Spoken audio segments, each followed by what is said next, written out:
The Buzz Intriga Watchlist. TV host, comedian, biktima raw ng panloloko at estafa ay de las Alas at Chris Aquino. May mga panibagong pag-amin tungkol sa kanilang pagbabati. Billy Crawford may eksklusibong pag-amin tungkol sa isyung kasal siya sa nakatrabaho niyang French choreographer. Jo Marie Iliana nagsalita na tungkol sa breakup nila ni Pops Fernandez. The secrets, the shocking truth, revealed. The Buzz True Confessions, Deception, the Janelle Jamer Story. Janelle Jamer, biktima raw ng panloloko at estafa. August 2006, nang makilala ni Janelle Jamer ang broker na si Evelyn Miral. Ibinenta niya kay Evelyn ang Toyota Fortuner niya noong July 30, 2007 sa halagang 500,000 pesos. Ang usapan nila, magbabayad sa kanya ng monthly si Evelyn ng 29,461 in cash. Sa account kasi ni Janelle, ibinabawas ng bangko ang halagang ito bilang kabayaran sa kotse. Mula nang makuha ni Evelyn ang sasakyan ay hindi na raw ito nagbayad kay Janelle. Nag-issue pa raw ito ng 3 talbog na tseke. March 1, 2008, nagkaroon daw ng agreement sina Janelle Jamer at Evelyn Miral na magbabayad ito, pero hindi raw ito tumupad sa kanilang usapan.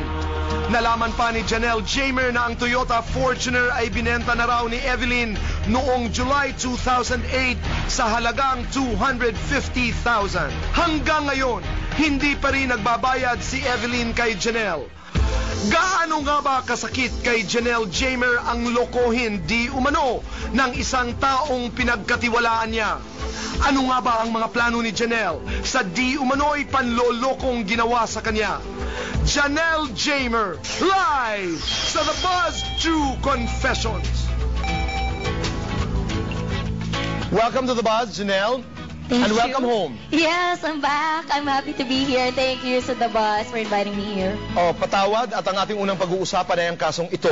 Gusto mo bang hawakan tong bulaklak namin para sa iyo mamaya na? Sige, para matakpan po. Okay. Welcome home Thank and you welcome for to the The flowers. Buzz. All right, you're welcome. Yes. Sige. Nasaan na ang kasong ito? Narinig natin ang video, binenta mo ang auto, etc. Nasaan ang kasong ito? Ngayon, nagpaplano ako to file a case. Kasi ang tagal na nito, Tito Boy Sobrang lagi akong pinapakiusapan nila. Sobrang ako naman, yung mami ko, lagi niya sasabing, magdemanda ka na last year pa. Pero ako, baka mapakiusapan pa, baka magbayad pa. So in the past years, ilang beses kayo nag-usap para maayos ito? 2 beses ng personal. Pero yung pinakamatindi nung March 1, sabi ko, nagpirmahan March 1 ngayong kami. taon? Last year. March 1 of 2008, nagpirmahan kayo at? Nagpirmahan kami na sabi ko, pwedeng babalik ko sa'yo yung pera, bibigyan kita ng pera, balik mo na lang yung kotse, kaysa nahihirapan akong singilin ka monthly dahil hindi siya nagbabayad since kinuha niya yung sasakyan ng July 30, 2007 up to February 2008.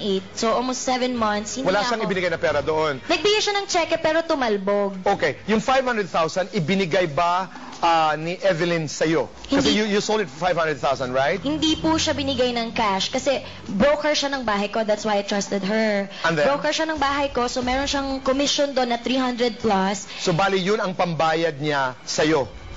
Bale, instead na kunin niya yung 300 plus dun sa may-ari, nagdagdag pa siya dun sa owner ng bahay ng 100 plus to make it 500. Para mabuing 500? Oo. Ano naman yung monthly na yun? Monthly, yes, yung balance niya kasi hindi ko naman fully paid pa yung So sasakyan. siya lang magpapatuloy sana. Pero sa pagkakaalam ng bangko, ikaw pa rin ang nagbabayad. So yung bangko ko yung nakakaltasan. So nung nag-usap kami, nagkaroon kami ng contract ng March 1, sabi ko, I still give you a chance to pay yung 88,000. Yung balance? Yung balance. Okay. Na binayaran ko, bayaran mo ko, and then continue pa rin yung monthly payment. So hindi nangyari yung ibalik mo na lang sa akin ang auto? Ayaw niya. Bakit ayaw niya? So ang nangyari, nagpirmahan kami na sabi ko, yun yung first option natin.